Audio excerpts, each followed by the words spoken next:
क्योंकि ये पार्टियां तो वो पार्टियां हैं जिन्होंने नोट से भी इन्हीं का नाता रहा है, नोट वर्ड से भी और जिहाद से भी। एक वाक्य और कह दूं, यहां तो आरोप और प्रत्यारोप की बात है। भारत के इतिहास में यदि सर्वोच्च न्यायालय से निर्णय होने के बाद कोई चीज साबित हो चुकी है कि कैश पैसा देके सरकार बचाई गई, ये इनकी फितरत है और जो हार की बौखलाहट के कारण इनके मुंह से अनायास निकल रही है। सूटकेस दिख रहा है, उसी सूटकेस में भरकर आया था पैसा। आप लोगों ने जो पैसा कमाया इलेक्टोरल बॉन्ड से, प्रोजेक्ट की जो लूट खसोट करी है, जो 50 खोखे वाली सरकार चलाई है, वहीं से पैसा आया था। सुधांशु जी सोर्स पूछ रहे थे। बड़े बड़े पैसे देकर विधायकों की खरीद फरोख्त करी, चोरी की सरकार बनाई। अब इनको लगा कि ये इसी तरह से वोट की खरीद फरोख्त करके चुनाव जीतेंगे। ये छत्रपति शिवाजी महाराज की धरती है, फूले जी की धरती है, शाहू जी महाराज की धरती है। ये धरती बाबा साहब अंबेडकर की है। ये आपके पैसे से बिकने वाली नहीं है, ये आपको पाठ पढ़ाने वाली है। और आज ही अखिलेश जी ने क्या कहा है कि पर्दे में रहने दो, पर्दा ना उठाओ, पर्दा जो उठ गया तो भेद खुल जाएगा। यानी कि चुनाव आयोग के आइडेंटिफिकेशन के द्वारा वोटर आईडी कार्ड यानी बोगस वोटिंग का आधार बना। जय श्री राम दोस्तों, महाराष्ट्र का चुनाव एक दिलचस्प मोड़ पे आ गया है। कहीं कैश कांड हो रहा है तो कहीं फतवे जारी हो रहे हैं। बीजेपी के नेता के पास से कैश बरामद हुआ है, बीजेपी इसे षड्यंत्र बता रही है। इसी पे जोरदार डिबेट। इस डिबेट में सुधांशु त्रिवेदी ने सुप्रिया सिरनेट के हर सवालों का जवाब देते हुए उनकी बोलते ही बंद कर दी। तो आइए देखते हैं जोरदार डिबेट। अंजना जी, आपने बहुत सही कहा है। अब चुनाव के लिए सिर्फ आज की रात बची है। तो वो रामायण सीरियल वाला ध्यान होगा ना, जब वो लंकेश घूमता है तो कहता है यही रात अंतिम, यही रात भारी। पिछले कुछ दिनों से आपने देखा होगा इन चुनावों में और उपचुनावों में बड़ी विचित्र घटनाएं होने लगी हैं। कहीं उलेमा का फतवा आ रहा है तो कहीं पर रहस्यपूर्ण ढंग से हिंसा की घटनाएं हो रही हैं, बड़े संदिग्ध परिस्थिति में। और देश की जनता समझ सकती है कि इस हिंसा की घटना का सहज और स्वाभाविक लाभार्थी कौन है। तो कहीं पर कहा जा रहा है कि साहब वो बुरके में वोटिंग होनी चाहिए, यानी चुनाव आयोग की जो वो है उसको भी खत्म कर दिया जाए। अब आकर हताशा निराशा में लगता है जिस प्रकार के आरोप लगाने का प्रयास हो रहा है, मैं बहुत स्पष्ट रूप से पहले टेक्निकल जवाब देता हूं और बाकी पॉलिटिकल तो आरोप प्रत्यारोप चलते रहेंगे। देखिए, यह घटना एक होटल की है। होटल के अंदर और बाहर सीसीटीवी अवेलेबल रहते हैं। तो हमारी पार्टी ने साफ कहा कि सीसीटीवी फुटेज दिखाएं। बहुत आपने सही बात कही, तावड़े साहब दिख रहे हैं, अगल बगल लोग दिख रहे हैं, वो नोट कहां दिख रहे हैं। और सुप्रिया जी ने अपनी प्रेस में कहा कि बोरे में भर के आए। तो आज 500 रुपए की जो गड्डी होती है, एक बोरे में भी 5 करोड़ नहीं आ सकते। 5 करोड़ की इतना भारी अमाउंट है जो दूर से आदमी को नेकेड आई से भी दिख जाएगा। ये वही पार्टी है ना अंजना जी, जिसने 30 साल पहले, याद करिए, जब कांग्रेस के प्रधानमंत्री पीवी नरसिम्हा राव पे हर्षद मेहता से 1 करोड़ रुपए लेने का आरोप लगाया था। तो ये आके कहते थे 1 करोड़ रुपया इतनी भारी होता है कि एक आदमी अपने हाथ में लेके नहीं जा सकता। तब 1000 रुपए के नोट होते थे और आज 500 रुपए के नोट में 5 करोड़ एक आदमी लेके जा रहा है। पर वो एकदम मिस्टर इंडिया की तरह दिखाई पड़ रहे हैं, वो कहीं दिख ही नहीं रहे हैं, उनका कोई विजिबल वही नहीं दिख रहा है। दूसरी बात, जहां पे वो बात कह रहे हैं वहां तो ये लड़ाई में नहीं है, वहां बहुजन विकास अघाड़ी लड़ाई में है।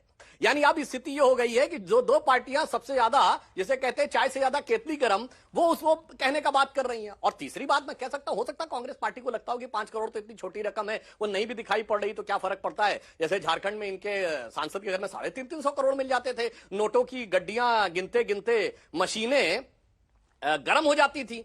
तो इसलिए मैंने पूछा ना, तो पहली बात सीसीटीवी फुटेज, एक डायरी भी है सुधांशु जी, लोगों के हाथ में कैमरा, सुधांशु जी एक डायरी भी है जिसमें बताया जा रहा है पूरा हिसाब किताब है, किसको कितना दिया, क्या दिया। कई जगहों पर वो व्हाट्सएप ग्रुप्स में चल रहा है, जब तक वेरिफिकेशन नहीं होता हम दिखा नहीं सकते। जैसे आएगा फिर हम दिखाएंगे। अंजना जी वही तो मैं कहना चाह रहा हूं कि वेरिफिकेशन होने दीजिए, सारी चीज दूध का दूध पानी का पानी हो जाएगा।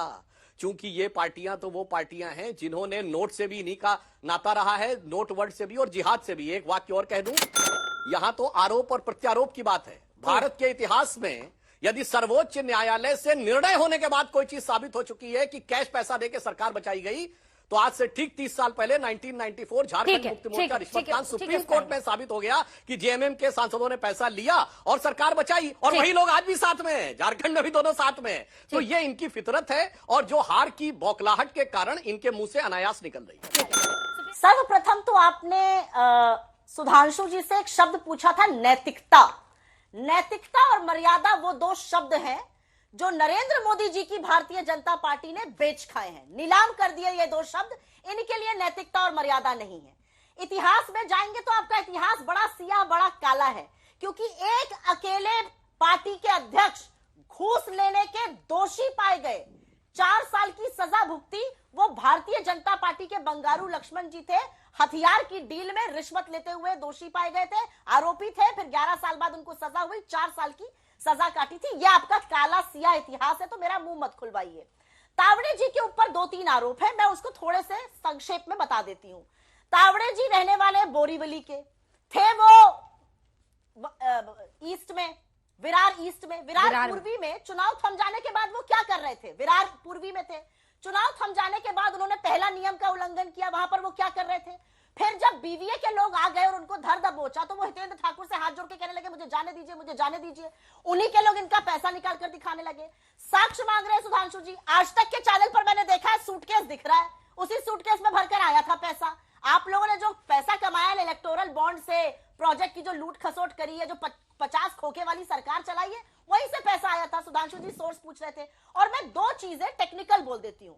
पीपल रिप्रेजेंटेशन एक्ट 123 पैरा 1 के तहत ये अपराध है, उनसे पूछताछ होनी चाहिए, उनकी गिरफ्तारी होनी चाहिए। उसके बजाय सब कुछ हो रहा है। बड़ी मजेदार बात बोली, उन्होंने कहा वो सूटकेस रखा हुआ था।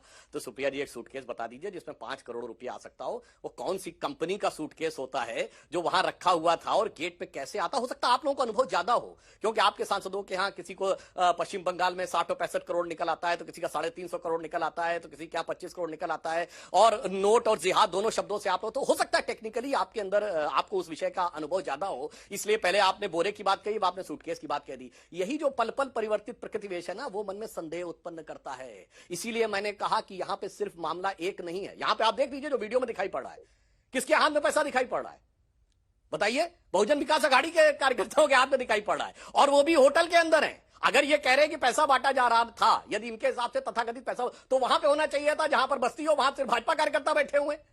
मतलब क्या मजाकिया बात कही गई है कि पार्टी। हाँ, एक बात मैं मानता हूं जो टेक्निकली, जिसको लेकर चुनाव आयोग ने एफआईआर दर्ज की है कि विनोद तावड़े जी थाने से जा रहे थे, चूंकि वो संगठन का काम देखते हैं, तो तमाम प्रत्याशियों से फोन पर जानकारी ले रहे थे। और इस विधानसभा के पास से गुजरते हुए जब उन्होंने कहा, तो प्रत्याशी जी ने, नाइक जी ने कहा कि हम यहां मीटिंग कर रहे हैं, आप यहां आ जाएं तो अच्छा रहेगा। वो आए और उस होटल में एक मंजिल में बहुजन विकास अघाड़ी के कार्यकर्ता थे और एक में ये मीटिंग चल रही थी। और सारी मीटिंग का फुटेज देखिए सिर्फ बीजेपी के ही कार्यकर्ता बैठे हुए हैं, और जो बाहर से इंटर हुए हैं वो बहुजन विकास अघाड़ी के हैं, हाथ में नोट उनके हैं। ये तो हुआ टेक्निकल। अब मैं एक बात का पॉलिटिकल जवाब दे रहा हूं। ये बताइए, अनिल देशमुख जी पे हमला हो जा रहा है, और वो भी इसी समय में हो रहा है। अभी आज ही अबू आजमी जो है, एक मौलाना साहब से फतवा जारी करवा के आ रहे हैं, वो भी इसी चुनाव में हो रहा है। अभी आज ही देखिए, कुछ दिनों पहले एक उलेमा साहब ने बहुजन विकास अघाड़ी के पक्ष में, वो अपने आप कर दिया ना, वो आप लोगों ने कहा थोड़ी होगा, वो तो उन्हें इल्हाम हुआ होगा कि बहुजन हमें महाविकास अघाड़ी के पक्ष में करना है। और आज ही अखिलेश जी ने क्या कहा है कि पर्दे में रहने दो, पर्दा ना उठाओ, पर्दा जो उठ गया तो भेद खुल जाएगा। यानी कि चुनाव आयोग के आइडेंटिफिकेशन के द्वारा वोटर आईडी कार्ड यानी बोगस वोटिंग का आधार बना दिया जाए। तो बोगस वोटिंग का आधार, बोगस फतवे और बोगस आरोप, यही इस समय इस हताशा में कांग्रेस के द्वारा या विपक्षी दलों के द्वारा। सुप्रिया जी ने कहा सूटकेस, इन्होंने कहा बैग, और उससे प्रेस कॉन्फ्रेंस में कहा बोरे। न बोरा दिख रहा है, न सूटकेस दिख रहा है, न बैग दिख रहा है, केवल आरोप दिख रहा है। इसके अतिरिक्त यहां पर एक और बात भी समझ लीजिए कि मजे की बात यह है कि प्रियंका जी ने कहा कि जो अधर्म हुआ था, तो मैं तो सिर्फ ये बताना चाहता हूं कि उद्धव ठाकरे जी धर्म के लिए गए थे या अर्थ के लिए गए थे, पूरे देश को पता है। और जिस कारण से गए थे उस कारण में जाके भी आज क्या स्थिति है। महाविकास अघाड़ी ने नहीं कहा कि वो हमारे सीएम कैंडिडेट होंगे, कहा जिसकी सीटें ज्यादा आएंगी वो सीएम कैंडिडेट होंगे। हमसे आधी सीटें पाकर वो सीएम की दावेदारी कर रहे थे, और वहां जाने के बाद उनको क्या ताजदारी मिल रही है ये दुनिया देख रही है। जिसे एक हिंदी में कहावत होती है, शब्दशः न लिया जाए, कि जात भी बदल ली और बात भी नहीं बनी। यानी उधर चले भी गए और कौन किसके साथ खड़ा है, बस बाला साहब ठाकरे जी के कुछ स्टेटमेंट्स के वीडियो देख लीजिए और आज की उनकी स्थिति देख लीजिए। बाला साहब ठाकरे जी की दृढ़ता देख लीजिए और उद्धव जी की विवशता देख लीजिए, तो यह दिखाती है कि सत्ता, देखो सत्ता की बलिहारी और जमाना बदला जाए, देखो कुर्सी की बलिहारी और जमाना बदला जाए। सुधांशु जी कहते कहते एक शब्द यूज कर गए, विवशता। इससे ज्यादा विवश और इससे ज्यादा वीक आर्ग्यूमेंट्स करते हुए मैंने सुधांशु जी को आज तक किसी शो में नहीं देखा है। मैं समझ सकती हूँ इनकी विवशता। इनका एक बड़ा नेशनल ऑफिस बेरर पैसे बांटते हुए, करोड़ों के खोखे बांटते हुए पकड़े गए, तो ये बेचारे यहाँ पर आकर क्या बोलेंगे? ये बैग सूटकेस में उलझा रहे हैं। अरे मत उलझिए, पैसे की बात करिए। जो पैसा, जो नोट खालिस बांट रहे थे उसकी बात कर रही हूँ मैं। एक बात यहाँ पर कहना चाहती हूँ अंजना जी, और ये बात कहनी जरूरी है। इन्होंने चोरी से सरकार बनाई, वो नीलामी करी विधायकों की, बड़े बड़े पैसे देकर विधायकों की खरीद फरोख्त करी, चोरी की सरकार बनाई। अब इनको लगा कि ये इसी तरह से वोट की खरीद फरोख्त करके चुनाव जीतेंगे। ये छत्रपति शिवाजी महाराज की धरती है, फूले जी की धरती है, शाहू जी महाराज की धरती है। ये धरती बाबा साहब अंबेडकर की है, ये आपके पैसे से बिकने वाली नहीं है, ये आपको पाठ पढ़ाने वाली है। और इलेक्शन कमीशन की साख तो बिल्कुल ऑन टेस्ट है। यहां पर इलेक्शन कमीशन की प्रतिष्ठा, उनकी साख, उनकी निष्पक्षता का इससे बड़ा लिटमस टेस्ट कोई नहीं हो सकता। इलेक्शन कमीशन ने खुद कहा है कि उन्होंने महाराष्ट्र और झारखंड में 1000 करोड़ रुपए की बरामदगी करी है इस चुनाव में, जो पिछले चुनाव से 7 गुना ज्यादा था। अगर ऐसा उन्होंने किया, जो कि उनका दम है, अच्छी बात है, तो अब इलेक्शन कमीशन आंख मूंद नहीं सकता है। जयंत ठाकरे शिंदे सेना के पकड़े जाते हैं नासिक में, बंबई में विनोद तावड़े जी ये काम कर रहे हैं। ये हो क्या रहा है भाई? महायुति को क्या लग रहा है, चोरी से सरकार खरीद फरोख्त करके बनाओगे, फिर चोरी से वोट खरीदोगे? ये महाराष्ट्र की जनता है और आपको इसका बहुत बड़ा सबक सिखाएगी। मैं एक अंतिम चीज कहकर अपनी बात खत्म करना देना चाहती हूं, क्योंकि विवशता, नैतिकता, मर्यादा, ये सारे शब्द यहां पे उपयोग हो गए।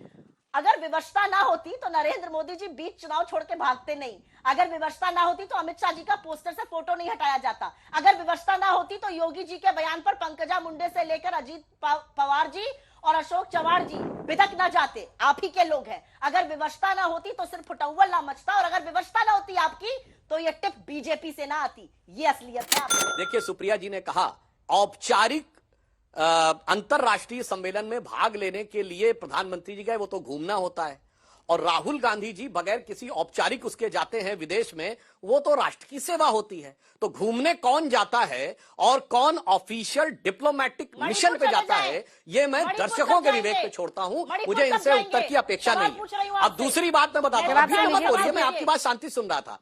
अरे सुप्रिया जी काहे बीच में बोलने लगी? आपने हमने टर्न पे बोली है, दर्शकों के साथ न्याय होता है।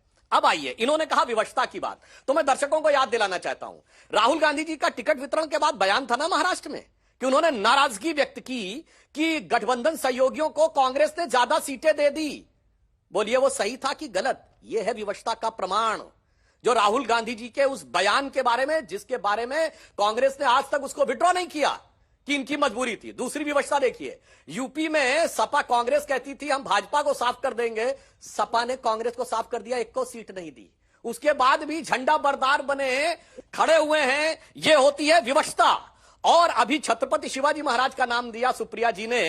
छत्रपति शिवाजी महाराज के नाम पर ये राजनीति करने वाले और नाम लेने वाले दोनों दलों ने एक ऐसे कैंडिडेट को राज्यसभा में भेजा महाराज से बाहर लाके, जिसने औरंगजेब की कब्र पे जाकर फातिया पढ़ा, उनको रहमतुल्लाह अल सलेह कहा, फेसबुक पे उसकी तारीफ की, और उसको भी भेजना। ये होती है विवशता।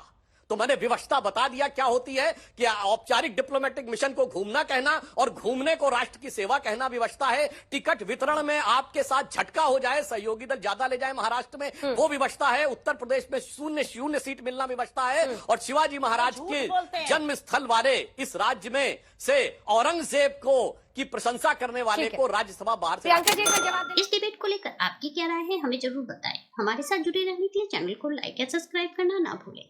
Thank you so much.